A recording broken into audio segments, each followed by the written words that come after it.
Oke baik, perkenalkan nama saya Raihanul Basra, saya berasal dari kelompok 3, akan menjelaskan tentang pengertian supply chain management. Supply chain atau rantai pasokan adalah suatu sistem pada suatu organisasi untuk menyalurkan barang produksi dan jasanya kepada para pelanggan. Menurut Davi Simcilevi yang dikutip oleh Sylvie dan Lucas 2017, supply chain management adalah seperangkat pendekatan yang digunakan untuk memadukan pemasok, produsen, gudang, dan toko. Sehingga barang yang diproduksi dan didistribusikan pada jumlah yang tepat, ke lokasi yang tepat, dan pada waktu yang tepat. Dapat meminimalkan biaya sistem yang luas sehingga dapat memuaskan pelayanan kebutuhan. Nah, secara umum, sebuah SCM merujuk kepada jaringannya rumit dari hubungan di mana organisasi mempertahankan dengan partner bisnisnya untuk memperoleh bahan baku, produksi, dan menyampaikan kepada konsumen. Selanjutnya itu peran supply chain management. Yang pertama, SCM dapat mengubah bahan baku menjadi produk jadi dan mengantarkannya kepada konsumen akhir. Maksudnya di sini yaitu menekankan pada fungsi produksi dan operasi dalam sebuah perusahaan. Dalam fungsi ini dilakukan penggunaan dari seluruh sumber daya yang dimiliki dalam sebuah proses perubahan yang terkendali untuk memberikan nilai pada produk yang dihasilkan, sesuai dengan kebijakan perusahaan dan mendistribusikannya kepada konsumen yang telah ditargetkan. Yang kedua ada SCM sebagai hubungan pasar. Maksudnya di sini yaitu SCM dapat memastikan apa yang dipasuk oleh rantai supply sehingga dapat mencerminkan aspirasi pelanggan atau konsumen akhir. Nah, selanjutnya ada manfaat supply chain management atau SCM. Menurut Jebarus yang dikutip oleh Agus tahun 2012, ada beberapa manfaat dari supply chain management, yaitu yang pertama kepuasan pelanggan. Konsumen atau pengguna produk merupakan target utama dari aktivitas proses produksi setiap produk yang dihasilkan perusahaan.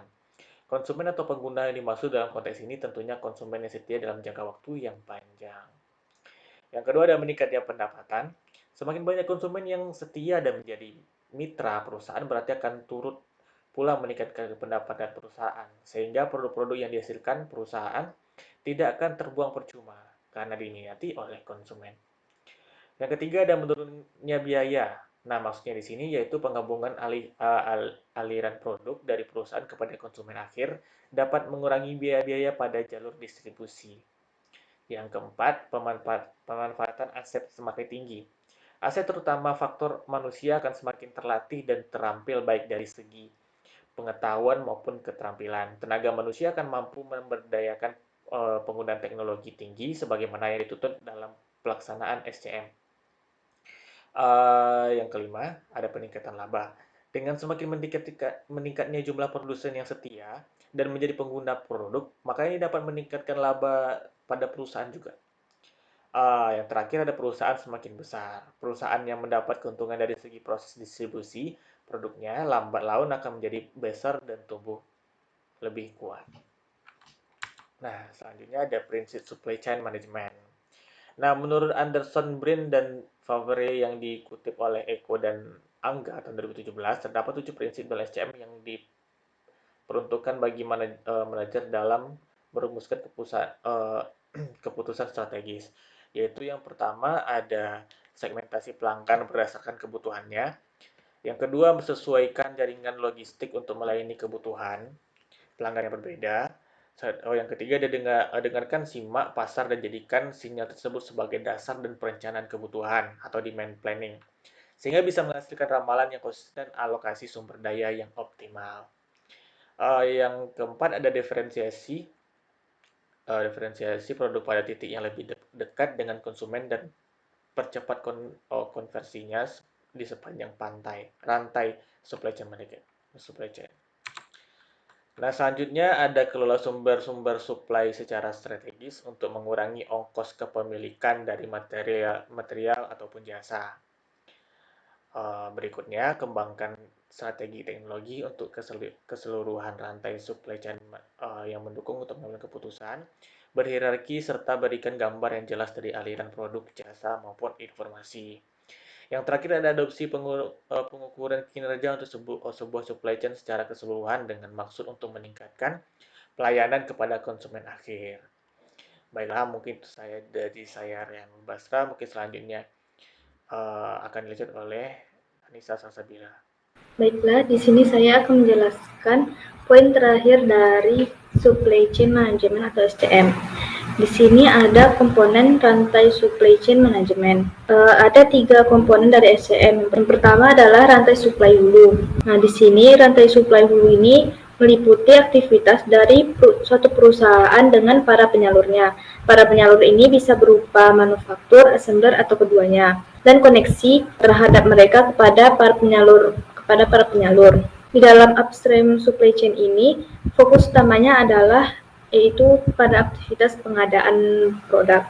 Kedua adalah manajemen rantai supply internal atau internal supply chain management. Nah, di sini yaitu mencakup proses pemasukan barang ke gudang yang digunakan dalam mentransformasi masukan dari para penyalur ke dalam keluaran organisasi tersebut. Pada manajemen atau supply internal ini, fokusnya adalah pada manajemen produksi, fabrikasi, dan pengendalian persediaan produk. Lalu komponen yang terakhir adalah segmen rantai supply hilir atau downstream supply chain segment. Nah, di sini itu mencakup aktivitas yang melibatkan antara pengiriman produk kepada pelanggan akhir atau konsumen.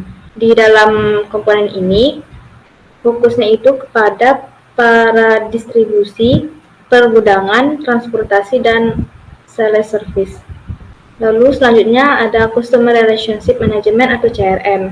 Nah, di sini CRM dikenal pada akhir tahun 1990-an, yang mana CRM tersebut itu didefinisikan sebagai strategi manajemen yang menyatukan teknologi dengan pemasaran, serta menyediakan pelayanan kepada customer secara real-time atau langsung. Di sini CRM bisa dikatakan sebagai filosofi manajemen yang menjelaskan bagaimana bisnis dapat dilakukan di seluruh bagian perusahaan. Lalu selanjutnya adalah tujuan dari Customer Relationship Management. Adapun tujuannya yaitu yang pertama, untuk mengetahui kebutuhan pelanggan pada masa yang akan datang. Lalu yang kedua, yaitu untuk membantu perusahaan dalam meningkatkan pelayanan yang lebih baik lagi. Yang ketiga, yaitu untuk mengetahui perbaikan-perbaikan mana yang diperlukan oleh perusahaan agar perusahaan dapat memuaskan pelanggan dengan baik lagi. Terus selanjutnya adalah untuk menganalisa perilaku konsumen. Lalu yang terakhir adalah untuk mengurangi biaya yang dikeluarkan oleh perusahaan agar mendapatkan pelanggan baru. Dikarenakan CRM ini dapat membuat pelanggan lama itu tetap loyal atau tetap setia kepada produk yang dihasilkan oleh suatu perusahaan. Lalu selanjutnya adalah manfaat dari Customer Relationship Management. Di sini manfaatnya ada 5. Manfaat pertama yaitu adalah mendorong loyalitas pelanggan. Di sini dengan adanya CRM, itu dapat memungkinkan perusahaan untuk dapat memanfaatkan informasi dari semua kontak dengan pelanggan, baik melalui website, call center, maupun staf yang berada di lapangan. Dengan adanya kemudahan dalam pengaksesan informasi tersebut, maka mudah pula bagi pelayanan dalam memberikan layanan kepada konsumen. Lalu selanjutnya adalah mengurangi biaya. Dengan menerapkan CRM ini, perusahaan dapat memungkinkan pelayanan terhadap pelanggan untuk memiliki informasi yang spesifik, serta menargetkan pelayanan pelanggan dengan tepat. Dengan demikian, maka biaya yang dikeluarkan oleh perusahaan tersebut akan digunakan secara semaksimal mungkin dan tidak terbuang dengan percuma. Lalu yang ketiga adalah meningkatkan efisiensi operasional. Nah, di sini kemudahan dalam proses penjualan dan layanan dapat mengurangi risiko turunnya kualitas pelayanan yang dapat mengurangi beban cash flow. Lalu yang keempat adalah peningkatan time to market. Penerapan CRM dapat memungkinkan perusahaan untuk mendapatkan informasi mengenai pelanggan, seperti data pembelian pelanggan yang dapat digunakan perusahaan untuk menentukan waktu yang tepat dalam memasarkan produknya. Lalu yang terakhir adalah peningkatan pendapatan. Nah, di sini, jika perusahaan dapat memanfaatkan CRM tersebut dengan baik, maka perusahaan dapat meningkatkan loyalitas pelanggan, mengurangi biaya, dan meningkatkan efisiensi operasional. Baik, Assalamualaikum warahmatullahi wabarakatuh. Di sini saya akan menyambung materi dari teman saya yaitu Anissa Salsabila, yaitu mengenai kerangka komponen Customer Relationship Management. Baik, di sini ada tiga fase. Yang pertama yaitu operasional CRM, kemudian analytical CRM, dan kemudian kolaboratif CRM. Nah, operasional CRM, komponen ini berperan dalam interaksi dengan pelanggan yang mana operasional CRM sendiri mencakup proses otomatisasi yang terintegrasi dari keseluruhan proses bisnis seperti otomatisasi pemasaran dan pelayanan. Salah satu penerapan CRM yang termasuk dalam kategori operasional CRM adalah dalam bentuk website. Dengan melalui website, perusahaan dapat memberikan pelayanan kepada pelanggan. Kemudian yang kedua yaitu analytical CRM. Nah, analytical CRM dikenal sebagai back office perusahaan, di mana komponen ini berperan dalam memahami kebutuhan pelanggan, melaksanakan analisa pelanggan dan pasar seperti analisa tren pasar serta analisa kebutuhan dan perilaku pelanggan. Data yang digunakan pada komponen ini adalah data yang berasal dari operasional CRM. Kemudian yaitu kolaboratif CRM. Nah, komponen kolaborasi CRM meliputi email, personalized publishing, e-communities yang dirancang untuk interaksi antara pelanggan dengan perusahaan. Tujuan utamanya adalah untuk memberikan nilai tambah dan memperluas loyalitas antara pelanggan satu dengan pelanggan lain yang masih belum menjadi pelanggan tetap perusahaan. Nah, kolaboratif CRM juga mencakup pemahaman atau kesadaran bahwa pelanggan yang setia dapat menarik pelanggan lain untuk mengunjungi dan menggunakan produk perusahaan. Lanjut, yaitu fase Customer Relationship Management. Jadi ada 3 fase. Yang pertama yaitu mendapatkan pelanggan baru atau acquire. Nah, pelanggan baru didapatkan dengan memberikan kemudahan pengaksesan informasi, inovasi baru, dan pelayanan yang menarik. Kemudian yang kedua yaitu meningkatkan nilai pelanggan atau engage. Perusahaan berusaha menjalin hubungan dengan pelanggan melalui pemberian pelayanan yang baik terhadap pelanggannya atau customer service. Kemudian yaitu mempertahankan pelanggan yang telah ada yaitu retain. Mempertahankan pelanggan yang memberi keuntungan dengan menawarkan apa yang dibutuhkan oleh pelanggan spesifik bukan yang dibutuhkan oleh pelanggan pasar. Oke, lanjut.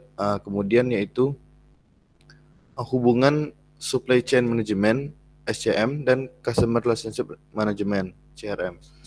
Nah, berdasarkan penelitian oleh Feng Guo pada tahun 2021, SCM mengelola pemasok bahan baku, saluran, inventaris, pengembangan pasar, sistem harga, promosi merek, dan lain-lain. Sementara CRM mengambil pelanggan sebagai pusat manajemen. Sistem CRM dalam lingkungan e-commerce memperluas objek manajemen ke kategori pelanggan langsung, termasuk agen bisnis, mitra media, pemasok, dan sebagainya. Dari sudut pandang ini, ada sebagian besar persimpangan antara SCM dan CRM, mengintegrasikan beberapa link, modul, manajemen, dan ide-ide manajemen sistem SCM ke dalam sistem CRM lebih dan lebih banyak diadopsi oleh pemasok produk CRM. Misalnya, mode untuk memesan produksi lengkap yang diadopsi oleh perusahaan Dell adalah rantai pasokan yang mengintegrasikan pemasok dan pelanggan, yang merupakan integrasi CRM dan SCM, sehingga SCM meluas ke konsumen akhir dan hidup berdampingan dengan CRM. Tentu saja perusahaan yang berbeda memiliki jaringan hubungan pelanggan yang berbeda. Baik, cukup sekian presentasi saya pada kali ini. Saya akhiri. Assalamualaikum warahmatullahi wabarakatuh.